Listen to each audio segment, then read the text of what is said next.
ಅಬ್ಬಬ್ಬಾ ವಿಡಿಯೋ ನೋಡ್ತಾ ಇದ್ರೆ ಮೈ ಜುಮ್ ಎನ್ನುತ್ತೆ. ನೋಡಿ, ಯಾವುದೇ ಭಯ ಅನ್ನೋದೇ ಇಲ್ಲ ಈ ಡ್ರೈವರ್ಗಳಿಗೆ. ನಗ್ತಾ ನಗ್ತಾನೆ ಹೇಗೆ ಡ್ರೈವರ್ ಬದಲಾಗ್ತಾರೆ ಅಂತ.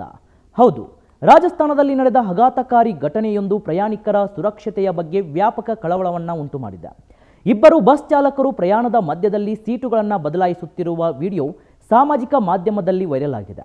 ಹೆದ್ದಾರಿಯಲ್ಲಿ ಬಸ್ ಗಣನೀಯ ವೇಗದಲ್ಲಿ ಚಲಿಸುತ್ತಿರುವಾಗಲೇ ಚಾಲಕರಿಬ್ಬರು ಸೀಟಿನಿಂದ ಆಕಸ್ಮಿಕವಾಗಿ ಎದ್ದೇಳುತ್ತಿರುವುದನ್ನು ನೀವು ಇಲ್ಲಿ ನೋಡ್ತಿರ್ಬೋದು. ನಂತರ ಮತ್ತೊಬ್ಬ ವ್ಯಕ್ತಿ ಮುಂದೆ ಹೆಜ್ಜೆ ಹಾಕಿ ಸ್ಟೇರಿಂಗ್ ಚಕ್ರವನ್ನು ನಿಯಂತ್ರಿಸುತ್ತಾನೆ. ಆದರೆ ವಾಹನವು ಪ್ರಯಾಣಿಕರೊಂದಿಗೆ ಮುಂದೆ ಓಡುತ್ತಲೇ ಇರುತ್ತದೆ. ಆದರೆ ಸ್ವಲ್ಪ ಯಾಮಾರಿದ್ರೆ ಪಕ್ಕಾ ಬಸ್ ಸಮೇತ ಪ್ರಯಾಣಿಕರು ಶಿವನಪಾದ ಸೇರೋದಂತೂ ಪಕ್ಕಾ ಆಗ್ತಿತ್ತು. ಅಷ್ಟೇ ಅಲ್ಲ, ಬೇರೆ ವಾಹನ ಕೂಡ ಬರದೇ ಇದ್ದಿದ್ದರಿಂದ ಯಾವುದೇ ಅಪಾಯ ಕೂಡ ಸಂಭವಿಸಿಲ್ಲ. ಇವರು ತಾವಲ್ಲದೆ ಅಲ್ಲಿರುವಂಥ ಪ್ರಯಾಣಿಕರ ಜೀವದ ಜೊತೆ ಆಟ ಆಡ್ತಿದ್ದಾರೇನೋ ಅನ್ನೋ ರೀತಿಯಲ್ಲಿ ಕಾಣ್ತಾ ಇರೋದಂತೂ ಸುಳ್ಳಲ್ಲ. ಈ ಒಂದು ಘಟನೆ ರಾಜಸ್ಥಾನದ ಹೆದ್ದಾರಿಯಲ್ಲಿ ನಡೆದಿದೆ ಎನ್ನಲಾಗಿದ್ದು, ಹಾಗೆ ಬಸ್ ಅನ್ನು ಶಾಂತಿನಾಥ್ ಟ್ರಾವೆಲ್ಸ್ ನಿರ್ವಹಿಸುತ್ತದೆ ಎಂದು ಹೇಳಲಾಗುತ್ತಿದೆ.